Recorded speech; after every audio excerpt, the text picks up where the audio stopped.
Good Okay. afternoon. Francesca Canzano-Franklin here, Global Wellness Day Ambassador of Hong Kong, talking to Mr. John Nielsen, connected from Bali and General Manager of Fivelements Retreat. Hello, John. How are you? Thank you.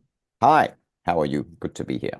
It's lovely to be chatting to you. We've had a few chats in the past for different type of Yes. wellness projects. So today it's Yep. more all about you, to be honest. Like we were saying just a few minutes ago, we're more It's interested. about wellness. It is all about wellness. And for everyone Yep. that's connecting now, this is the continuation of the yearly wellness chat. So, in conversation with a series of professionals, expertise, and so on. But the theme at the end of the day, it's all about wellness. So, here's the million-dollar question. What does wellness mean to you in your own I words? think, well, I think these days, I think wellness is actually not just about the person, but I actually think it's a much bigger topic. It's ultimately about the balance that we have to find between the earth, so nature, so the sustainability side, and the side of us as humans. And I'm in the process of doing a master's in sustainability leadership. I started that journey some years ago when I kind of started thinking, oh, probably should be a bit more serious about this. I head up sustainability for the Bali Hotels Association, and that sort of spurred me on. And then I did a program that Cambridge University or University of Cambridge they run, and that kind of got me going, saying, okay, I think I should do the next thing. And so I look at wellness and not actually as a short-term fix. I look at wellness that I want us all to think about the balances of it, because there can't be one without the other. I don't agree. And I hear people talk about, longevity, that suddenly everybody wants to go on this longevity clinics and stuff like that. To be honest, I just go, it's all a load of marketing, and that's fine. That's kind of how the world works in many senses. But longevity, wellness, sustainability, they're all interlinked. You can, and I had a guest who checked out today, and she had some of our personal trainers, and I said, "How are you going?" She said, "Well, I've really started to working on my strength training, my core strength." She said, because I've seen my parents, especially my father, kind of go downhill and have these challenges with muscles. And as you may know, as we get older, it becomes much more about your muscles. And I've always been a person who, I mean, I played sort of, it didn't exist called professional, but I played full-time squash when I was much, much younger. I played for Denmark when I was much younger. So I was always into sort of sport. It was kind of secondary thing. And we grew up, playing soccer and And being a coach and all that fun stuff. So sport was always kind of a serious part of my life. And then we go to work or into hotels, and we become, we sort of dedicate a lot of time, but we often are very naughty about forgetting actually that we need to keep fit. I don't agree. And it always struck me that, that I would always try to make sure, and my wife would always sort of get not angry with me, but would always say, "Oh God, you always force me to go and do, exercises." But actually, it again comes back to this whole thing of balance and wellness. And so for me, wellness really is all about continuation. And longevity is not just about, well, I go to some place and I go to a longevity clinic for a week. No, no, no. Complete wrong way of looking at it, in my view. I look at it as a long-term thing.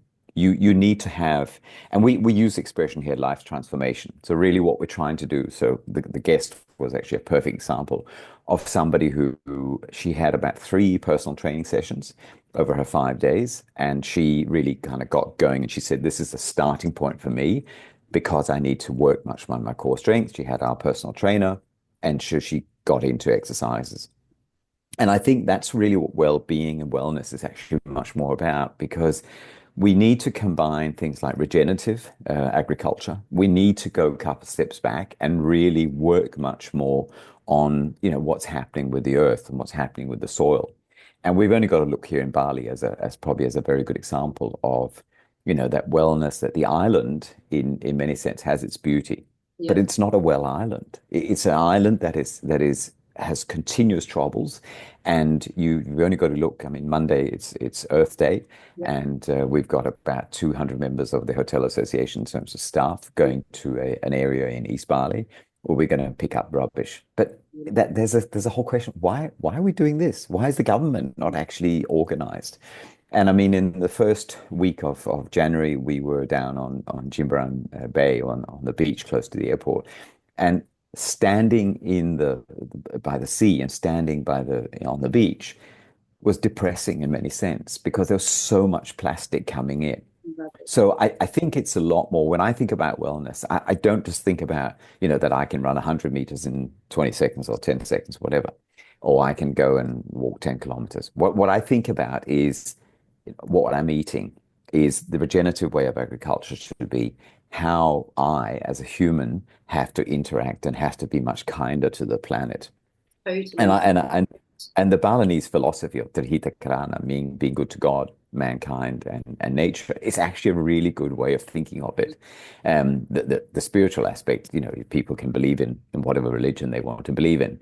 But I think that being good to nature and being good to humans is actually a really good thing, a good starting point. And I think that's, in some sense, that's well-being. Yeah. That is wellness. And I think, hotels on a global scale, love advertising. They're doing all this wellness, but the reality is it's probably not quite there. And I think, one of the things that we as a retreat, we really specialize in making sure that people can have a starting point, and then you build on that journey because it's a long-term thing. It is. Longevity isn't I just come for a week and then I'm suddenly being longevity. No, no, no, no. It's, it's a consistent thing. And that for me is actually much more about wellness because that's the combination. You eat healthy, you sleep well, you go on that journey. And I mean, my wife said to me, she said, I haven't had a drink for a month. Do I feel much better? And I said, yeah, but your internal systems will feel much better. I mean, it's not because none of us are alcoholics or anything like that. But I think it's just, we all need to kind of detoxify from time to time and just slow down. For sure. So that's kind of what I say about wellness. I put it together with a whole bunch of things. No, it's beautiful. I feel very much the same as you. Been in Hong Kong, we have a massive Yeah. issue with plastic. I mean, we have these amazing beaches. I take my children. I mean, I'm originally Italian, and it breaks my heart every time we go to the beach because the state of the sea, it's literally just Yep. so. And that's a busy. I mean, that part of the ocean is a busy. I mean, I used to live in Discovery Bay, and There you go. you could go down to the beach there, but I mean, it is a challenge. It's a hefty that whole area has got so many ships coming through, and it's the balance, isn't it? It's you almost like you want both ways, but it's a bit difficult. But like you But said, I think.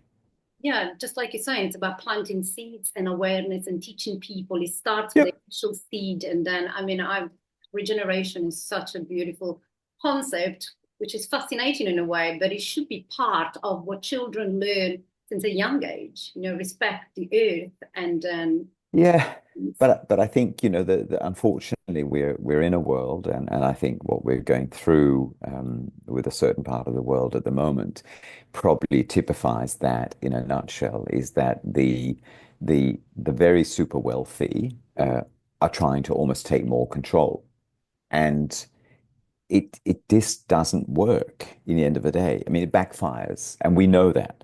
And we've seen, the everything around it, whether it's the global markets or the bond markets or it's just people, it ultimately all falls apart because you can't be so. And I think that's one of the biggest challenges in the world today is that these extremes that everybody wants to go on these extremes, and that's actually what kills wellness.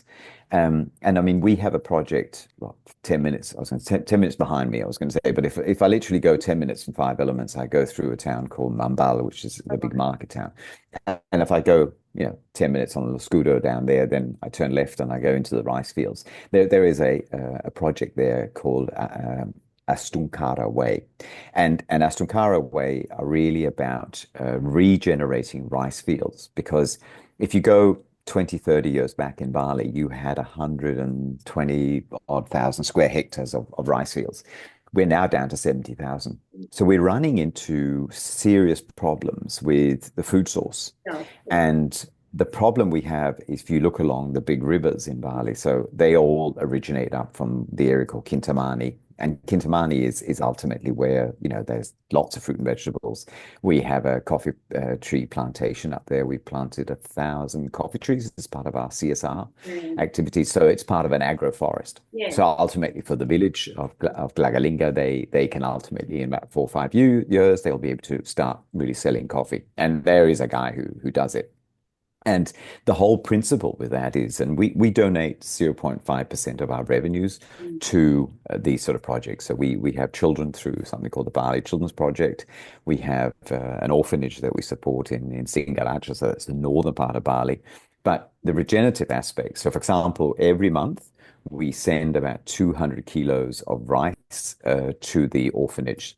So and then the good thing is that that rice is actually very, very clean, Yeah. but it also doesn't have as much sugar in it because you see a lot of obesity problems here on the island. And actually, a lot of that comes. And I mean, I've often given speeches and I've said to people, Mm.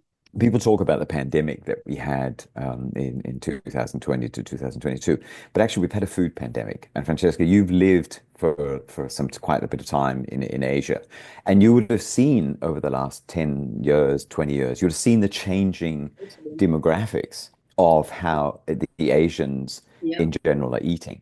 And that's a real problem. And I always remember when I lived in China and having lived in Hong Kong for nearly 6 years, I kind of always thought, oh, this is classic Asian food. Oh, no problem.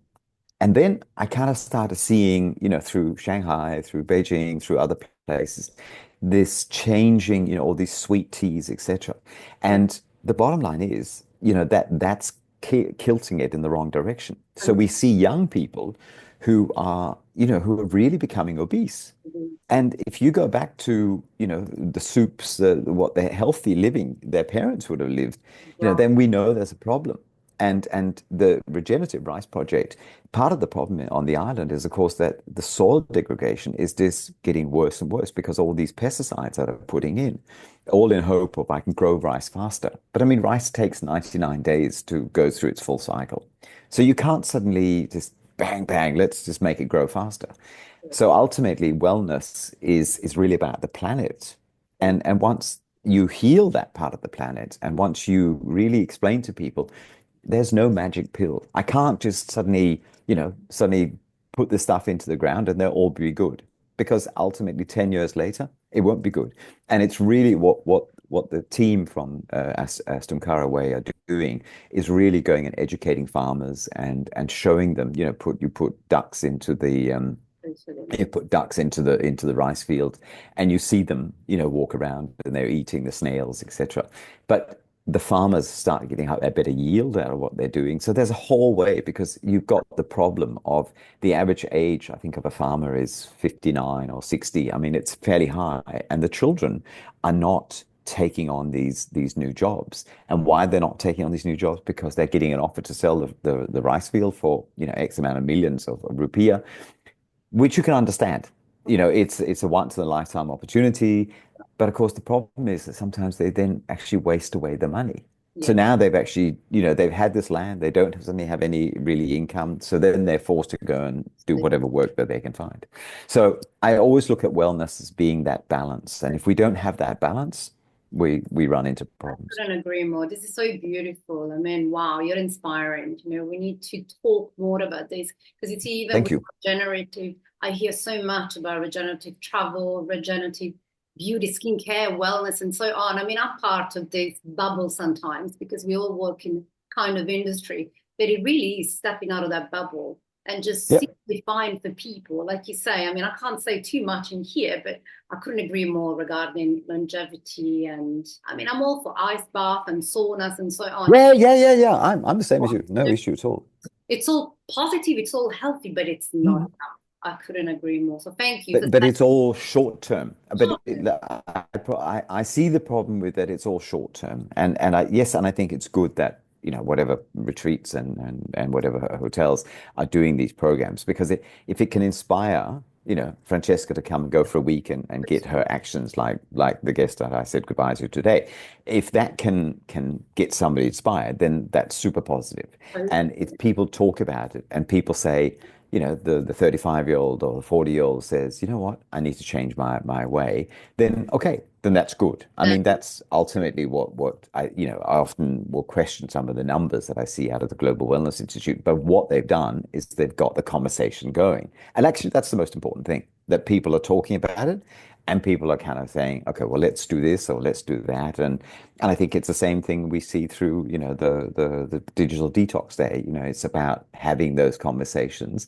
And we see it now through, the movie on the Netflix movie, that has been a lot in the press recently, is a good example of, people are starting to say, hang on, there's a problem here. I mean, these mobile phones, I can use them for certain things and I use them for work. But there's a real scary problem with these young people who are not well when they're starting to use these things. And I mean, I'm lucky in that sense that my kids are all, grown up. But I fear for these young kids. I mean, Australia has, of course, famously, made the social media rule that under 16 and these blinking tech companies who go up against them, instead of actually some of these tech companies saying, yeah, okay, we need to be reined in because it's no different than the companies who made all the cigarettes. I mean, it's the same problem, yeah. So that's where we go back to the saying the balance of well is not there. It's all marketing, and at the end of the day, is a byproduct of we selling a product. And the younger, the better. I can see that. My son is 7, and my eldest is 14. Are really Yep. in the battle. Yeah, right in the middle there. It's hard. I tell you. I often ask my mother, "What was I like? Was it really difficult?" And she was like, "Compared to what you have nowadays, very easy." So Yeah, yeah, yeah. teaching them, like you were saying initially, about movement and sports, activity, outdoors. Some countries are easier than other countries. Like, as you know, it's very hot and humid here. But I always Yep. force my children and their friends to come and join us and let's be active. It's a battle, isn't it? And that's wellness too. It's Oh, not totally. them as well. And I mean, I have to say, been lucky with my kids. I mean, they're all grown up now. They're all 27 and Ah, 30 and whatever they are. So I mean, they're much older age. But I mean, I look at my oldest son's girlfriend, and I think she's kind of come to the recognition that she needs to be more active. She needs to do more, and it's a real it's a real challenge, I think, for a lot of the younger generation who that they sort of stuck, and she's in her sort of late 20s, and I think a lot of them are kind of stuck in that rock and a hard place of it's not been in their DNA, and maybe the parents haven't done it, so it's not a default thing that I do. Where I always remember beating my son on a there's a in Melbourne, there's a, not beating literally, but there's a there's a botanical garden just literally on the in the CBD of Melbourne, and you can walk around it and you can look into the center, and it's on the river, the Yarra River, and there's a track that they call the Tan, and so the botanical, typical Australian, we cut short everything, but I sort of started running on that track, and then I took my oldest there, and I sort of I was well ahead of him. And I remember him thinking, damn, I'm the young one here. I should be beating my dad. yeah. But then, he started really getting into it, to his credit, and he started really running and he started really doing it. And, to his credit, he beat me ever since. But it is, I mean, Some it's of not them about, have been stuck yeah, in certain circle of life. You have correct. the pandemic ones, but you also have the one previously to the pandemic. Now, like you said, it's also regenerative wellness with mindset in a way. It's about Yep, totally. teaching them. I mean, the story that you've told me tonight, I'm going to tell my children about the rice and the rice fields and Yeah.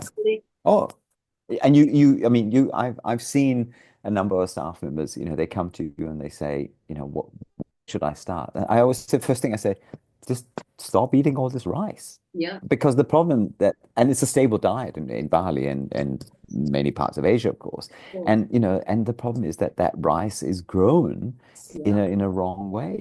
And so you're not eating, and it was the guys from Aston Cara, the team, there's two of them, there's a French guy, Stonky, I think he is, and then Tim, who they created it.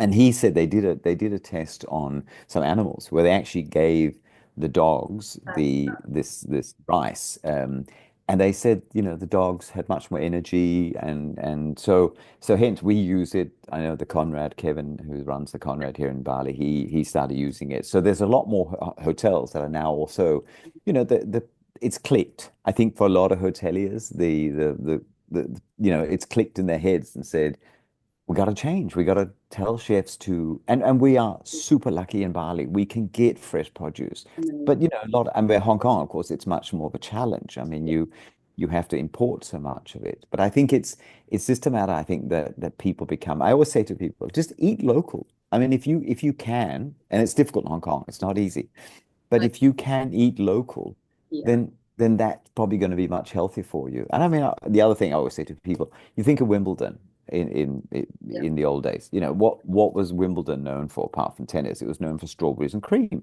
Very much And so.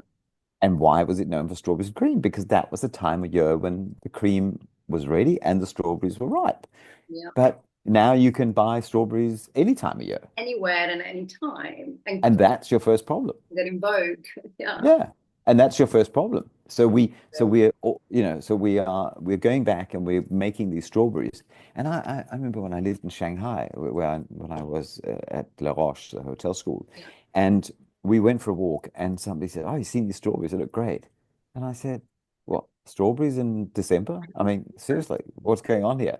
It's and I think that's always one of the, when you read various books Yeah. on nutrition, and you read various books on the blue zone and all that stuff, and I think it's the same message that comes through with a lot of this is, eat seasonally, Yeah. eat when it's ripe, eat when you can eat it, because guess what, the food is probably healthier. And I always say to people, if people who want to have steaks, make sure you almost know where the cow grew up. If you make sure you know where that cow went for a walk, because guess what? If that cow was eating healthy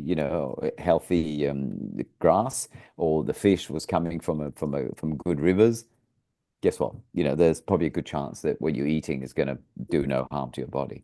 But I mean, we've Yeah. seen, It's a massive issue nowadays. I grew yeah, up with the Mediterranean diet, and I yeah, remember my grandmother a few years ago, she passed, she was 103. She was always there you go. asking, where are the oranges coming from? Where are the tomatoes from? Because, we would buy her at the supermarket, and she was like, I don't want the supermarket. Yeah, yeah, I want to be able to go and buy it. Yeah. Farmers. So, already back in the days, it was about sustainability. Like you said, some countries is easier, sometimes some other countries. Yeah. I think Hong Kong is trying to make the change. Yep. They implemented, it's beautiful, the plastic, the single use.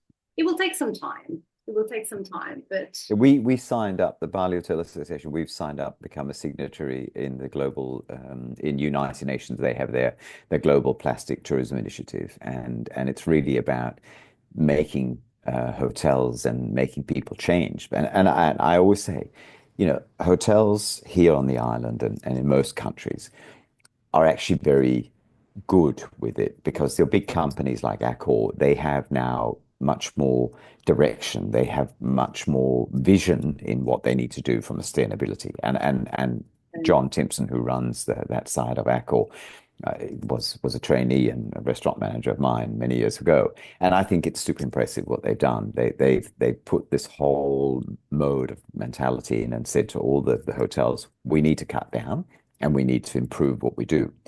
And so it makes people think about it. But I mean, the Balinese government recently came out with all these ideas, and now we've got to cut down this, do this, do this. And I kind of go, yeah, but you know what? It actually has to happen in your own communities.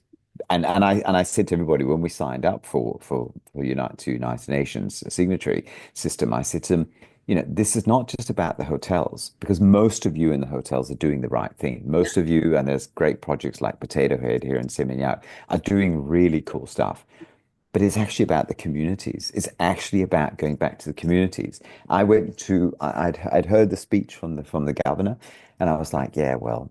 And then I went to a two weddings 1 week after the other, and there was, the tables with the 14,000 plastic bottles, and I just go, okay, so This, here's the problem. yeah. The governor is talking to the tourism industry, and I saw a video that somebody sent to me, and they said, "Oh, we got this great new system that we can clean up the beach with." And the whole video was almost about tourism. And I said to the guy, "I really have a problem with this. You are basically saying because of tourism, Bali has a problem with the beaches. Just hold your horses here." Actually, it goes back to that the local population, the communities here are still way behind the eight ball. I mean, we've had a environmental project, a waste management project in the village, that the team's been doing amazing work with, and because the village would just basically burn the plastic and then throw it in the river, which of course doesn't do anything. And I remember walking with my wife. Probably maybe 10 years ago, 7, 8 years ago, we walked on the Big Kuta beach, and we saw this animal lying there, sort of, and it's all one of these take two moments where you see it, but you don't really see it. And we walked past, and there was this massive turtle, and the turtle would have been, over 100 kilos and would have been 50, 60 years old. And it's lying there basically dead, and it's just got plastic all around the mouth. And you go, there you go. Here's the victim. Here's the victim of modern living, yeah. And I go, and what I saw in the first weekend of January is exactly that. And don't the government will say, yeah, but it comes from Java. No, stop, stop. It doesn't come from Java. It comes from the rivers. It comes from literally that you don't have proper systems in place. That there's an academic system called the causal loop. And the causal loop was a Japanese created academic system where you basically ask the why, why is this? Why? You can just keep asking whys. And ultimately, if you put sort of on the top, you put, why is there a waste management problem on the island? It will keep saying why, but it actually always comes back to central government. That the government, and if you look at a lot of the islands around Indonesia, as you know, there are thousands of islands, I think 14 or 15,000 islands. The same problems are there. And it's not an easy solution. There's no easy solution. But No, ultimately, to get that wellness and to get that well-being amongst the population, exactly. the case is they have to say to these big water companies, no, you're not producing any of this stuff anymore. It's illegal. They've really got to make some hard rules. And these big companies like Danone, they got to be called out. They've got to be said, no, no, no, I don't care about your recycling because you're just recycling the plastic so it can last longer. What, another 100 years? This isn't going to help anybody. It's So I so I sometimes may I like may sound negative, but no, no, but it's a cry for help in some sense. it's no negativity. It's reality in a way. Yeah, yeah, yeah, yeah. You can see in Europe, for example, they're all recycling the blue plastic, Yep. yellow bag, blah blah blah. My own mother said to me, "Where does it go?"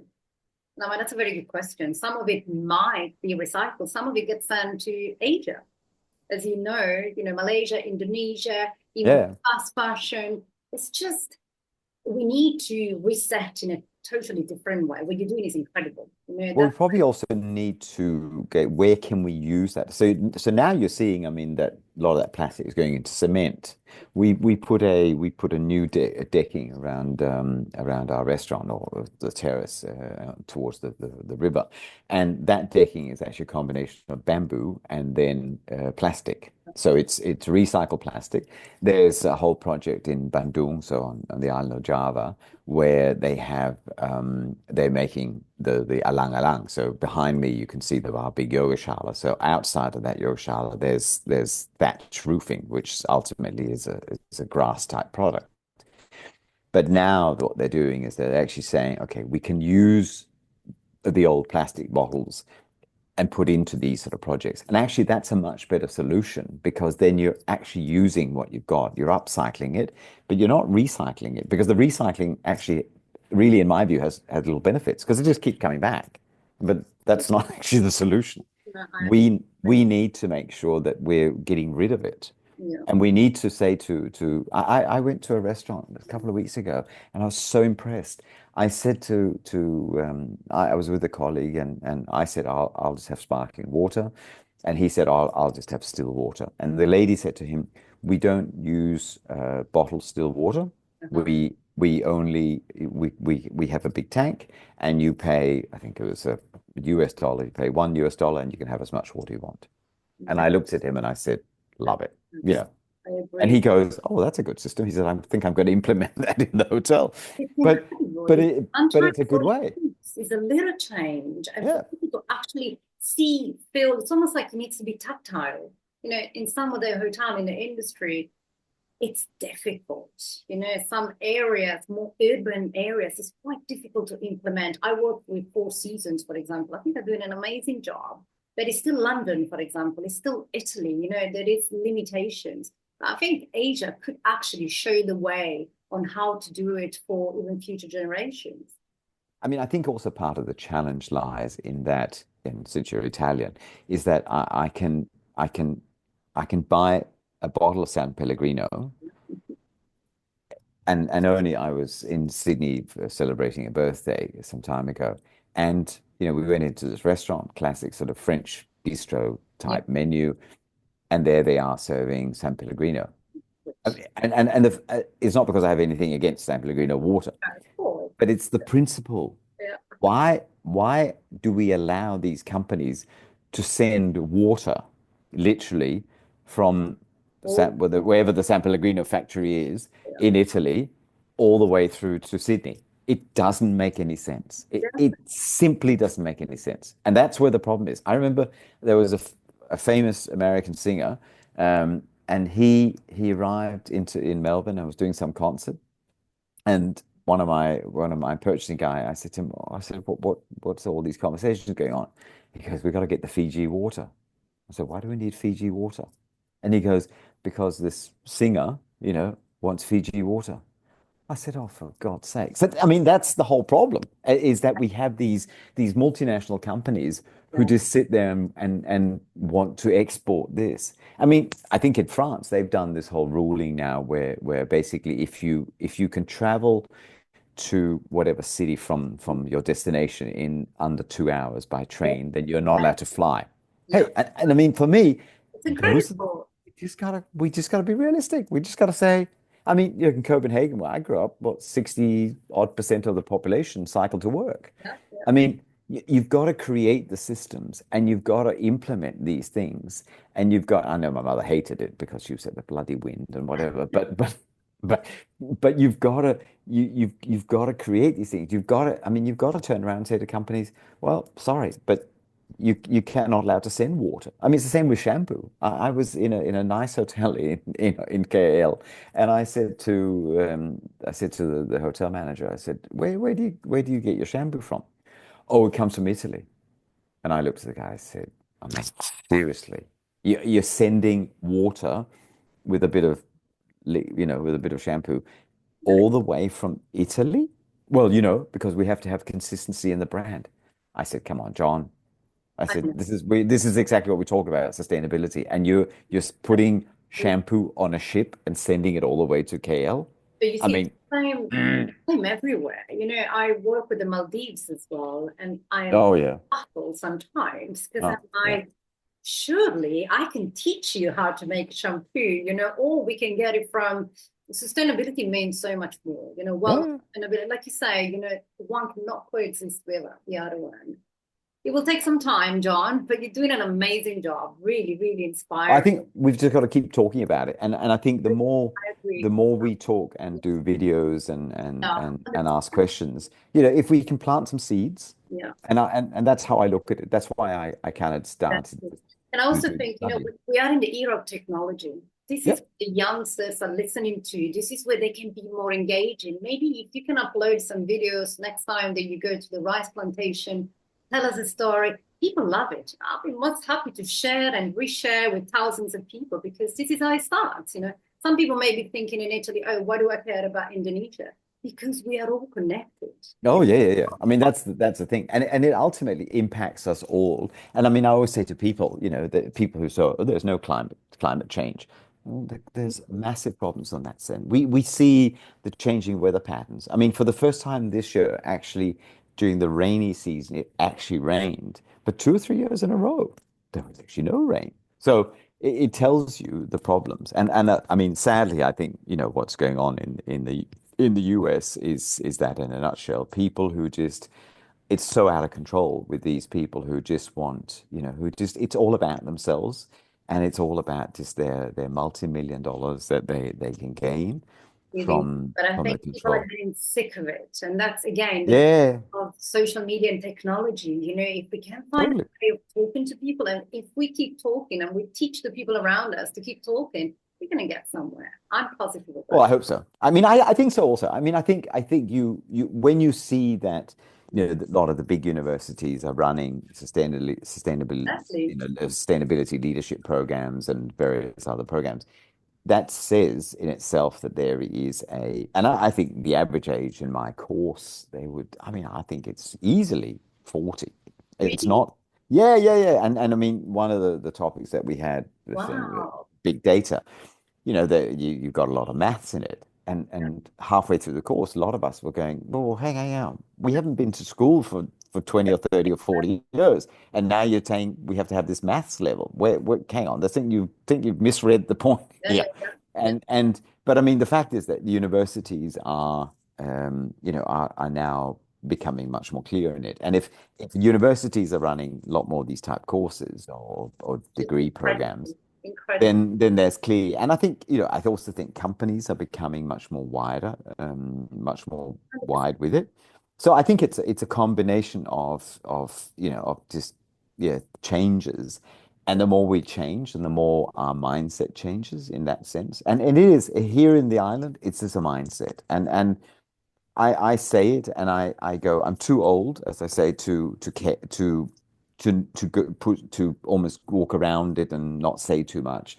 Because if we don't, and I think, local GMs in terms of colleagues of mine that are, they're hearing it and they hear it loud and clear. Yeah, yeah, yeah. And, the groups we have, they all just go, yep, just keep pushing. And I just go, just keep pushing. Yeah. Because the more we push, It's if if it touches one button and it touches somebody else, boom. exactly. And I mean, our project in the village was picked up by the United Nations. They called me and they said, okay, so we heard from you went and did this. We heard from somebody who they'd spoken to. Would you be interested in presenting this? I'm thinking, what, me? What?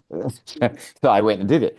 And it was so nice to get that response. And they said, well, this is Incredible. kind of Well what it's all done. about. So, I think it's just a matter of keep pushing, and as we change people's minds, it will work. I mean, my financial controller, who I kind of called my head of sustainability, I mean, Arthur was your typical boring accounting chap who was very traditional in that sense. Oh, yeah. When he joined me in 2019, and he was very much just your normal boring stuff. And then he started sort of realizing, oh, this is kind of cool. This is kind of fun. And now he did one of the global certification programs. He now teaches carbon footprint. He's super involved with various CSR activities and in his new company that he's going to work for. He's doing a lot of the stuff and actually implementing a lot of the stuff. And the owners of these fund that he's going to work for, he said to me, he said, I presented the whole thing and they all said, okay, let's make this part. This is cool.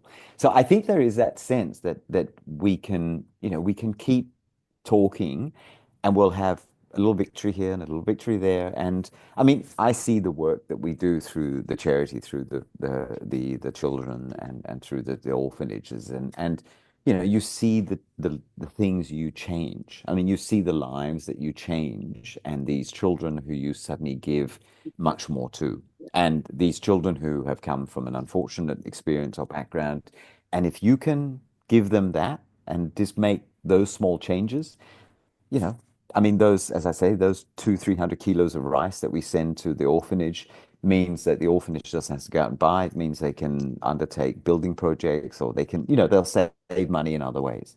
Very So, and it's healthy for them what they're eating. And perhaps these children will grow up with the idea of Oh, sustainability yes. and they will be the change that the country needs. So My hat The off to you. Beautiful. So The what these I see, these children, they do yoga and meditation every single morning.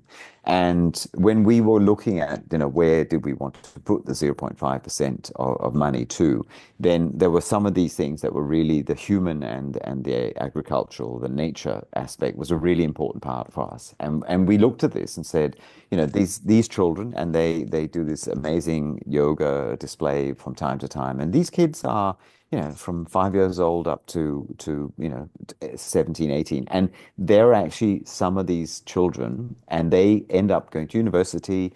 They're great students. They come back because they've got a real incentive in life. And you see them end up coming back and doing sort of part-time work, for these organizations. So I think there's so many benefits that we look at when you help, and I've seen it through what Linda has done at the Bali Children's Project, and how she, by doing what she's doing, she's getting sponsors like myself or us as a hotel, and all these things that you make these massive changes. And I remember when we were sold back in October as a company, one of our big things was, I wonder if the new company is going to be okay with this CSR stuff. And when we then presented it to them and we took them up to Kintamani and we showed them these things, you could see their eyes and they just said, yeah, this is cool. And we said, oh, good. The message was but mate. you got to convince more and more people to do this, and you got to convince people to get to think that way. And to And so I'm quite positive with a lot of it. I think there's enough people who want to make the changes, and I think it also comes down to governments. Governments have to. I think you've got Switzerland as a place where you can barely walk left or right, and you yeah, do the wrong thing. But I think it's just a matter of finding, and there's things like waste for energy. I mean, there's all these things that we can do, and we can be much more proactive with, and ultimately comes down to regenerative sustainability and regenerative wellness, and we find that balance. It's also just like the clothes we wear. I mean, it's all nice and dandy going and buying the latest shirt and whatever, but actually those are things that we all need to just slow down on and say, I mean, how many handbags can you have, and how many handbags can my daughter have? I mean, it's a mindset. It's a mindset. yeah. That's why I think technology then Oh, yeah. find balance because I can see with my daughter being 14, even though she's grown up in a wellness family, let's call it this way, you can't control that. Whatever she sees, it's whatever she wants because No. That's the challenge. It's the problem is she opens up Instagram and some silly handbag is showing to her, and now she suddenly wants this. And I mean, I see it with well, she's 26-year-old daughter now, and you see her, and I mean, she doesn't smoke or she's never really drunk or anything like that. So it's never I can't complain on that side, but I can just complain about on the handbag and the shoes, and it's okay. I mean, I kind of look at it and I balance. say, hey, do you really need that many handbags? Yes, but Dad, but I keep them and then I sell them. And she's actually very good like that. She then makes money from them.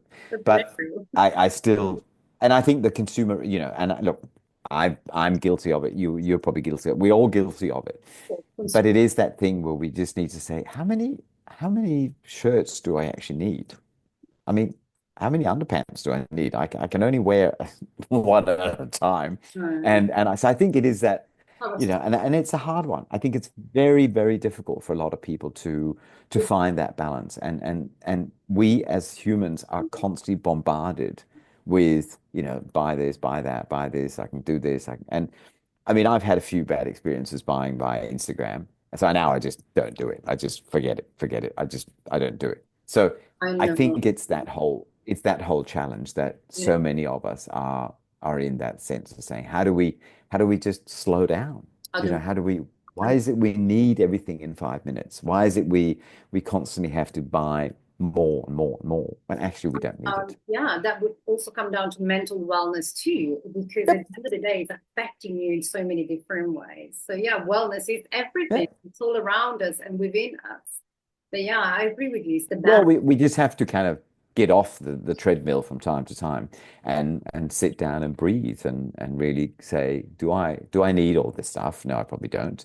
So instead, go for a nice walk or go to the gym or whatever you want to do, but do more to ultimately gain strength and eat healthy.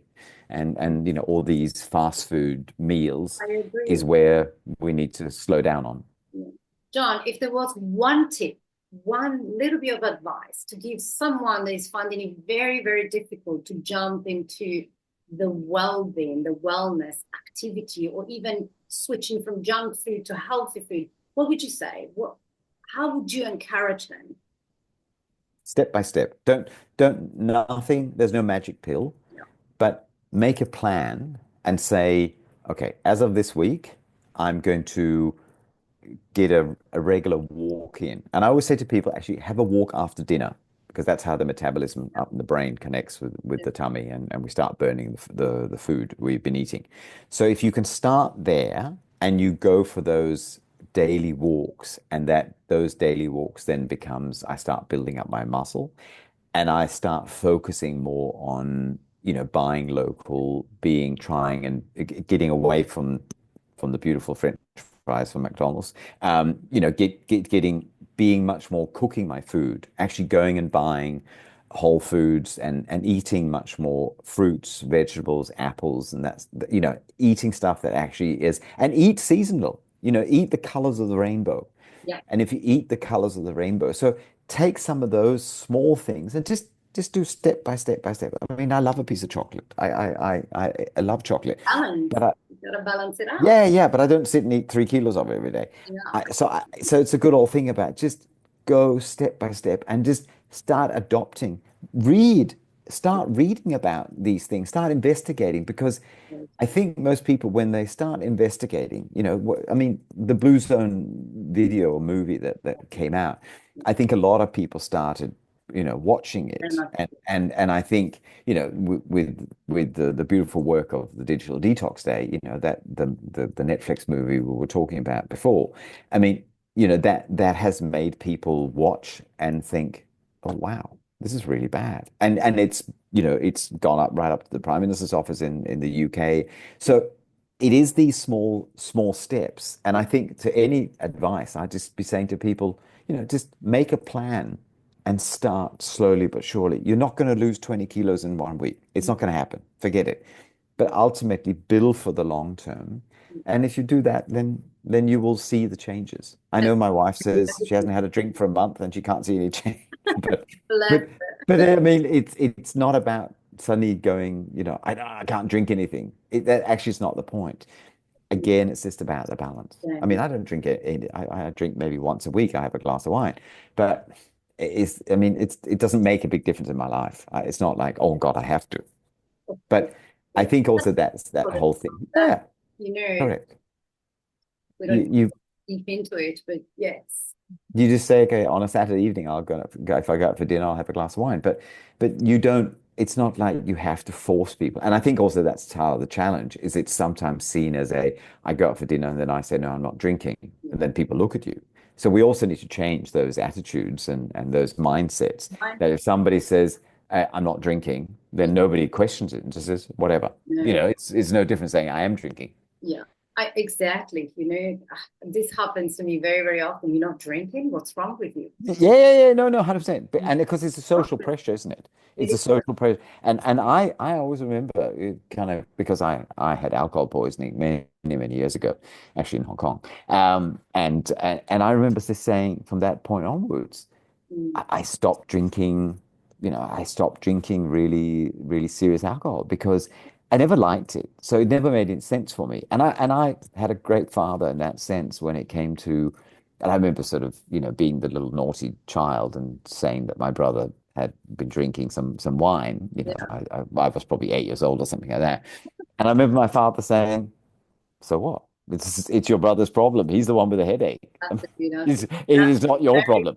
And attitude. actually, that's the attitude that I've had with my kids. My oldest, Yeah, he Nick never drank a thing like a Diet Coke or any, like he would be the birthday child or yeah, the child that go to the birthday, and then they would give them the sweets bag at the end, and he would go, no thanks.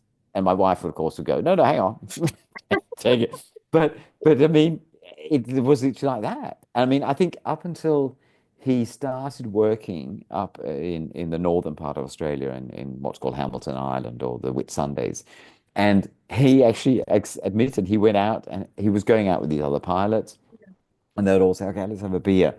And my son said, oh, for the first time, I actually had to kind of drink a beer. He said, I didn't really I'm sure. like it. Very much, very But much. that's the social pressures, isn't it? You know? And he says, no, I don't. And now he actually likes his gins. But I mean, he also knows, especially Quite. as a pilot, you know, there's a limit. You don't Yeah, of drink a course, certain amount of of course. hours before or after. Very much But so. so there is that whole thing of the social pressures is not so easy. Pressure, And 100%. And that's whether especially in you're on our your phones or industry, whatever you're doing. especially in our industry as well. You know, you go to an event, you go out for Yeah. lunch, dinner to meetings. I'll get you a drink. No, thank you. I just want water. And everyone looks at you like, Yeah. what's wrong with you? Nothing. I'm. Yeah. This is our No, life. I mean, I even found when I went out with my wife for dinner recently, I even I said, I'll have a glass of this. And then my wife goes, no, no, I'll just have it. I said, come on. And I said, no, sorry, I shouldn't. Because I'm the one who basically from Monday to basically during the week, I barely touch a glass of anything. Again, I that's never drink on balance. property. That's balance. Yeah, yeah, yeah. But I Always. don't, it's not like I miss it. It's not like I go, oh my God, I have to have it. Fair enough. It doesn't worry me at all. Yeah, And I know like when I'm home, you know, then yeah, we probably drink more than we should. of So course. it ha has no impact on my life if I am drinking or not. Yeah, And if I have a glass of red, that's fine. I mean, I'm drinking a bottle of red. I'm drinking one glass, yeah. you know, I think it's like with anything. You just balance it. You don't need to drink. I don't need to drink 10 espressos a day. No, if you That's, have one, yeah, fine. So, yeah. you know, that would be my message. Beautiful, John. One final thing, and then I will let you go. So, Global Wellness Day is scheduled for Saturday, the 14th of June. Will you Yep. team celebrate with us? Yeah, we look we run four weekends throughout the year at Fivelements and so the Global Yoga Day, the Global Wellness Day, Well Wellness Weekend. So all these weekends they're themed, and it's a really great way to get the local community involved.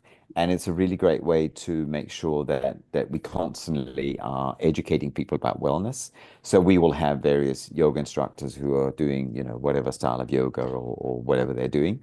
And that's where we always tend to get the charity aspect. So we tend to get the CSR people that we're involved with. So like the children from Singaraja will come and do an aerial yoga dance. So we always try and make sure that these sort of weekends are consistently done. And I always think, you know, that's what I always said to Shangyi, that it's ultimately all about using those weekends, and they become your core philosophy, and they become part of your core vision. So yeah, for me, it's very much about making sure that we continue to do that because it reminds people of what you're doing, and it makes people talk. Of course. Well, thank you so much, John. What an Thank you. inspiring conversation. I hope we can carry on with our conversations. Any day, You can show us some of your upcoming projects. any day. Yeah. Happy to Have do. a lovely rest of your day and a beautiful weekend. Thank you very much, Take Francesca, care. and Bye, John.